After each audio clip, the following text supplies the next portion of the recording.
Oi, meus queridos, a paz do Senhor Jesus. Estou aqui mais uma vez para trazer uma palavra para a tua vida, né? Seja bem-vindo, vai deixando o teu like, se inscreva nesse canal aí.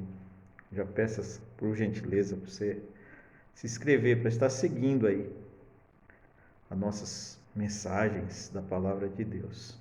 E eu queria falar hoje sobre Jonas, profeta Jonas, aquele profeta que o Senhor mandou ele ir a Nínive para levar a palavra de arrependimento para aquele povo.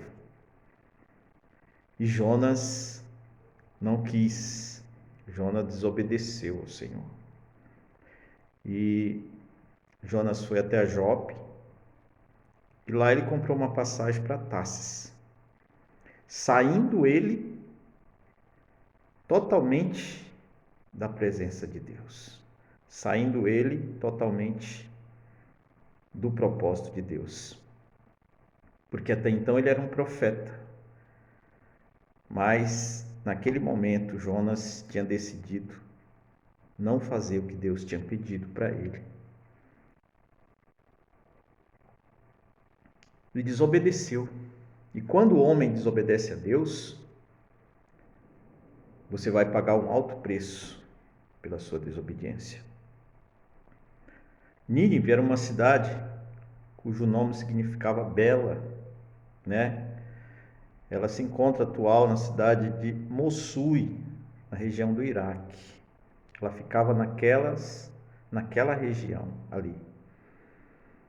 E ele ficou com medo de pregar naquela cidade. E aí todos nós sabemos da história que Jonas pegou o navio, entrou no navio e começou a viajar sentido a Tarsis. Mas ele sabia, como um profeta, que as coisas não seriam tão simples assim. E Deus começou a corrigir o erro de Jonas. E quando Deus começou a corrigir o erro de Jonas, naquele navio havia várias pessoas. Haviam ali pessoas que não tinham nada a ver com o problema, com a situação de Jonas. Mas como Jonas estava naquele barco, o castigo ele estava vindo para todos. E veio um grande vento, uma grande tempestade para destruir aquele navio. E Jonas estava ali, fora, distante, distanciado, fugindo da presença de Deus. O que eu quero dizer para você é que não fuja da presença de Deus, por nada, porque o nosso Deus, Ele está em todos os lugares. Os olhos de Deus é o olho que tudo vê. Os ouvidos de Deus é o ouvido que tudo ouve. Então nós não podemos se esconder da presença de Deus. Se nós fizermos algo de errado, o Senhor vai estar vendo, vai estar nos olhando, nos observando. E Jonas estava fugindo para outra cidade. Ele não queria fazer aquilo que Deus tinha pedido para ele fazer. E naquele momento que Jonas estava viajando, veio um grande vento, veio a tempestade, veio a prova. O que eu quero dizer nesta mensagem, meu querido, é que quando a prova vem, muitas vezes nós não sabemos o porquê da prova, mas muitas vezes nós sabemos o porquê da prova. E nós temos que pedir socorro ao Senhor. Você errou, mas você vai ter que pedir o socorro ao Senhor. O filho, ele pede perdão ao pai. Ele pede socorro ao Senhor. Mas Jonas estava ali. Ele estava fora da presença, ele queria esquecer aquilo que Deus tinha pedido para ele fazer. Mas Deus queria que Jonas fosse para onde ele havia mandado Jonas ir, que era para Nínive. Se Deus te mandou ir para algum lugar, fazer a vontade dele, faça. Se Deus mandou você tomar uma atitude, tome esta atitude. Eu queria que os irmãos abrissem suas Bíblias em Jonas 2, no capítulo 2, a partir do versículo 7, que diz assim a palavra do Senhor: Quando desfalecia em mim a minha alma, lembrei-me do Senhor, e entrou a ti a minha oração no teu santo templo.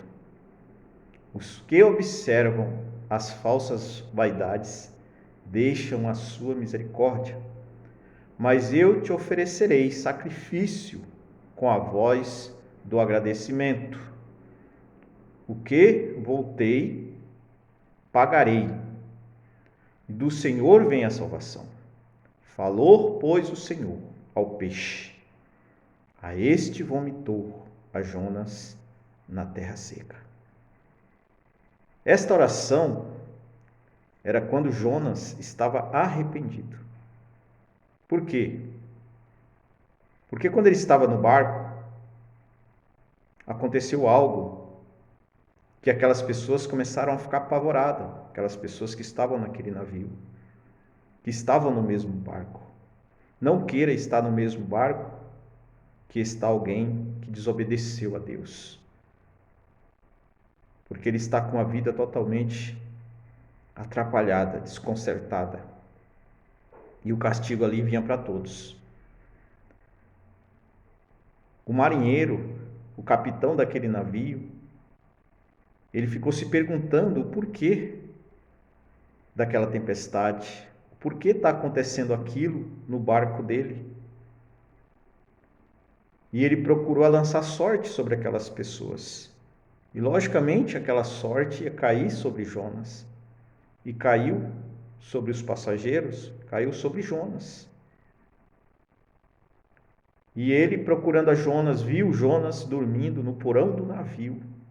E acordou a Jonas, disse assim: por que dormes dormente, em meio a uma tempestade? E Jonas, ele já foi se explicando. Olha, eu sou Jonas, servo do Deus Altíssimo, aquele que fez a terra, o céu e o mar. E aquele homem, ele ficou preocupado, ficou com medo de fazer algo contra Jonas, porque aquela tempestade que estava vindo ali era do Criador. E ele falou assim que para parar com aquela tempestade, aonde eles já haviam jogado objetos ao mar para que o barco ficasse aliviado, mas não adiantou nada, porque havia a desobediência. Então Jonas falou: me lança no mar, porque quando vocês me lançarem no mar, a tempestade vai passar. E diz a Bíblia que aquele povo que estava naquele navio, eles temeram a Deus. E eles lançaram, pediram perdão a Deus, mas lançaram Jonas ao mar. E como a gente já sabe da história, veio um grande peixe e engoliu a Jonas. Para Jonas, talvez tivesse tudo acabado ali. Mas o Senhor, ele tinha algo para Jonas fazer. E Jonas foi engolido por aquele peixe. E aí ele fez esta oração que eu li para vocês. E quando ele orou ao Senhor, o Senhor, ele ouviu a voz de Jonas. Ele ouviu que Jonas tinha se arrependido do que tinha feito. O que eu quero dizer com essa mensagem? Se arrependa enquanto é tempo do que você tem feito, tem desagradado a Deus. Volte para o Senhor, volte para as coisas de Deus. Continue na tua caminhada, na tua jornada. Jonas, ele foi vomitado por aquele peixe. O peixe lhe obedeceu à voz do Senhor e vomitou a Jonas. E Jonas teve que fazer a vontade de Deus. Ele foi até a Nínive. Chegou em Nínive, ele começou a pregar o arrependimento. E diz a palavra que aquela cidade se arrependeu, porque a pregação dele chegou aos ouvidos do rei daquela cidade. E aquele rei determinou que todos, até os animais, tinham que fazer um jejum e se arrepender do pecado que eles estavam cometendo contra Deus. Se você está fazendo algo que não é do agrado de Deus, reflita nisso, nesta palavra, e volte para o caminho. Venha para o caminho da verdade. Comece a seguir corretamente esse caminho, que você vai ver Deus operar grandes coisas na tua vida, grandes maravilhas na tua vida. O Senhor, ele vai entrar com providência naquilo que você não pode. Se você está orando, confia que Deus, ele vai entrar com providência naquilo que você não pode. Jonas, ele não poderia fazer nada. Ele estava dentro do ventre do peixe. Mas Deus ordenou aquele peixe para que vomitasse a Jonas, para que Jonas começasse de novo. Assim é o que Deus quer fazer, que você comece de novo, mas pega o caminho certo. Não continue sentido a Tarsis, não continue no caminho errado. Volte para o caminho que é Jesus, o caminho que ele vai levar você ao céu, o caminho que vai te levar à vitória, à conquista, o caminho que vai te levar à salvação. Creia, meu amado, que Deus quer o melhor para a tua vida, assim como Deus quis o melhor para aquela cidade. Aquela cidade, ela se arrependeu totalmente e eles foram vitoriosos, porque Deus viu que o arrependimento deles era verdadeiro e Deus livrou eles, porque Deus, ele ia destruir aquela cidade, mas Deus, ele não quer destruir. Deus, ele quer abençoar. Deus, ele quer ver o teu propósito, o propósito do teu coração. Que Deus abençoe grandemente suas vidas. Fiquem na paz do Senhor Jesus. Forte abraço a todos.